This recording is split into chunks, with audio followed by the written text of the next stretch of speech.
Hey guys!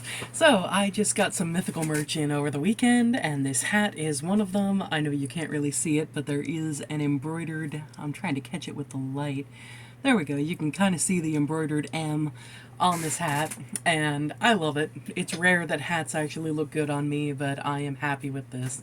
So, yeah, I'm probably also going to be living in this thing. Well, just in general. Living in the blanket hoodie once cold weather actually gets here, which it actually was kind of cold today, so that made me happy.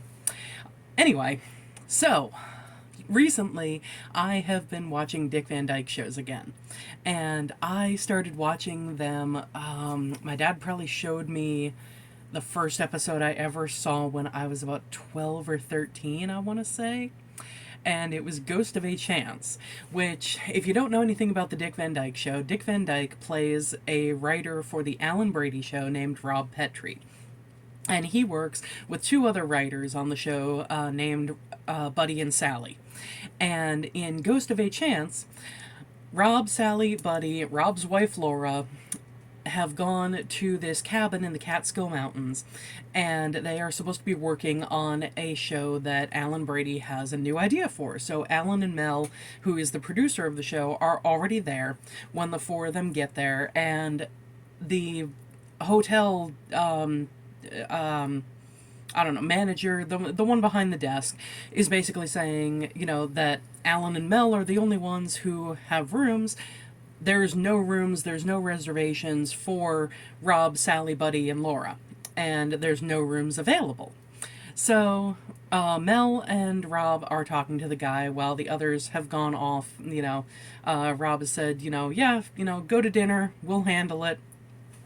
And so Mel is basically bribing the guy, and he's like, all right, are you sure that you can't find a room for us? Hands him some cash. And the guy is like, well, we do have a cabin down by the lake, but we don't normally rent it out.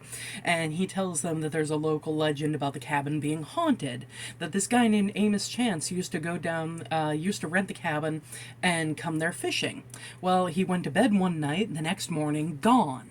Folks say he was murdered for his money, but they never found it or him. And yes, I am, like, doing the inflections and stuff like that the guy does in the episode. I have seen this episode so many times. I mean, it still surprises me how much I have memorized of the episode, but yeah, I can damn near quote the entire thing. Well, Rob doesn't believe in ghosts, but Buddy comes back really quick, and Rob says, hey, we've got a cabin, but there's this local legend about the cabin being haunted, and Buddy gets freaked out. Well, they come to the cabin, and weird stuff starts happening. And Buddy is getting more and more freaked out. I'm watching it again right now. It's on my computer, and we're almost at a scene where Rob and Buddy, who are sleeping on the foldaway couch in the living room that faces the front door, are about to see the front door open, a rocking chair start rocking. It stops rocking. The door opens again and then closes. And Buddy, completely wide-eyed, like, seriously, from the time that he finds out about this local legend with the cabin being haunted, I don't think he blinks the entire episode. Anyway, Buddy, completely wide-eyed, turns over and, like, kind of pats at Rob, and he's like, go explain that. And Rob at first is like, oh, well, the wind probably blew the door open and made the chair rock. And then Buddy says, well, what made the rocker stop rocking? And Rob kind of stutters for a little bit, and then he goes, the ghost got up and left, I don't know. Oh my god. But I watched a few other episodes, including one where there was this guy who was a babysitter for Richie, who is Rob and Laura's son, and the babysitter has fallen in love with Laura, and, it's this whole thing about how he knows it has to stay unsaid and unrequited and everything, but Rob, thinking that it is another teenage girl, encourages this guy to say something. And there's another episode where just practical jokes are played, and they are just just gold. And there's another episode where Rob talks about when he used to be a radio DJ, and a stunt that they did at the station was him staying up for 100 hours straight. And oh my god, these episodes are just gold. And it, I mean, yes, in the practical joke episode, there are some outdated things because the entire thing that the entire inciting incident for the episode is a practical joke that is reliant on an old style telephone. And, we're talking with the cradle, with the receiver, with the cord attaching to it. And, a lot of people aren't going to have any idea what that is anymore. But landline telephones were all they had back then. And the entire practical joke could not be done today. That entire thing could not be pulled off today. Simply because we don't have/use landline telephones anymore. And then, of course, the advent of caller ID and, things saying spam or scam call likely and, just identifying who the person is. But other than individual things like that, because the comedy in the episode is still priceless, is still timeless.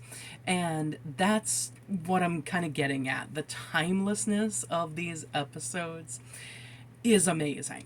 You would expect a TV show from the early 60s to very much be of its time.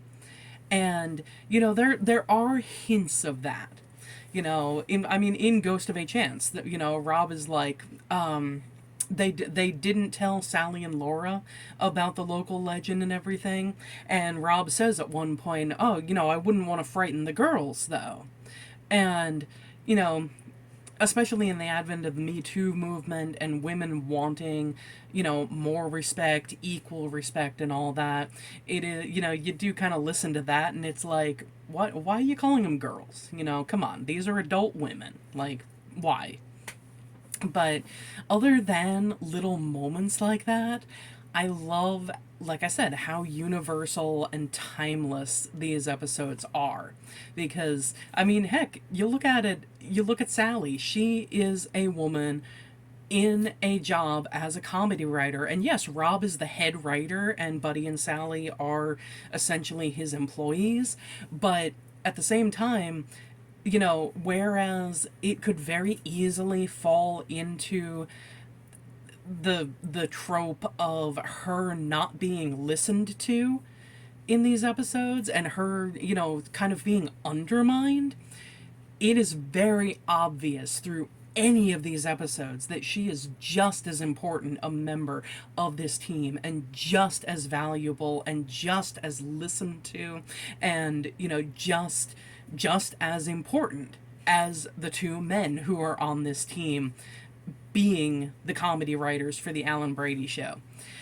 So, yeah, that is just me gushing about the Dick Van Dyke Show for a little while. I love these episodes. I haven't seen all of them, but the ones that I have seen are amazing.